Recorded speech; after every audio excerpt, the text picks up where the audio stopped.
nasa 3,000 benepisyaryo ng Pantawid Pamilyang Pilipino Program ang nakinabang sa Mega Job Fair na dinaluhan mismo ni Pangulong Ferdinand R. Marcos Jr. sa Tagum City, Davao del Norte. Ang detalye sa balitang pambansa ni Gab Villegas ng PTV.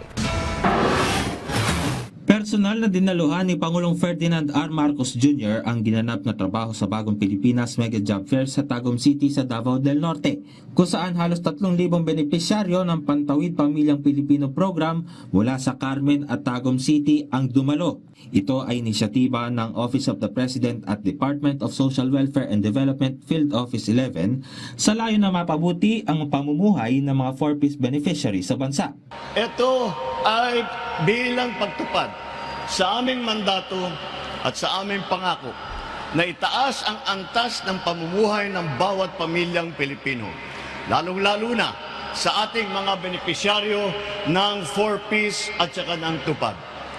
Patuloy din namin pinapalakas ang paghahatid ng mga serbisyo para sa inyong lahat upang matulungan kayo na makahanap ng trabaho at magsilbing hakbang tungo sa pagkamit ng inyong mga pangarap sa buhay at para sa inyong mga pamilya. Inaasahang nasa 3,000 pre-identified existing household beneficiaries sa 4-piece ang maaaring matulungan ng programa. Ang mga nasabing benepisyaryo ay magta-transition out na sa programa dahil sa iba't ibang mga kadahilanan. Ang trabaho sa Bagong Pilipinas Mega Job Fair ay ginanap upang mabigyan ng trabaho at pagkakakitaan ang mga 4-piece beneficiaries upang mapanatiling progresibo ang kanilang pamumuhay kahit hindi na tumatanggap ng ayuda mula sa programa. Ang 33 taong gulang na 4-piece beneficiary mula sa Magsaysay, Carmen, Davao del Norte na si Michi Natad, hire on the spot bilang cashier sa isang mall sa Panabo, Davao del Norte, kung saan 7 taon na siyang benepisyaryo ng 4-piece. Nagpasalamat jud ko nga nadawat ko. Di kong dili tungod sa 4-piece. Siguro dili ko makasulod ani nga trabaho.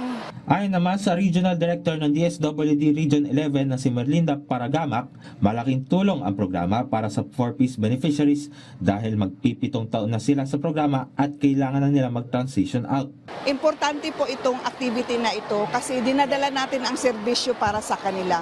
We wanted them to have work, no, para mas-sustainable ang pagtabang, ang ating pagtulong sa ating mga 4-piece beneficiaries. Nakipagtulungan din ang Department of Labor and Employment Region 11 kung saan naging daan din sila sa pag-imbita sa iba't ibang employer at partner companies, kung saan mayroong kabuuang 887 job vacancies ang nakahanda para sa mga benepisyaryo. At mayroon ding iba't ibang special services para sa mga benepisyaryo tulad ng Job Seekers Assistance Booth, Labor Education and Livelihood Desk at Career Development Support Services.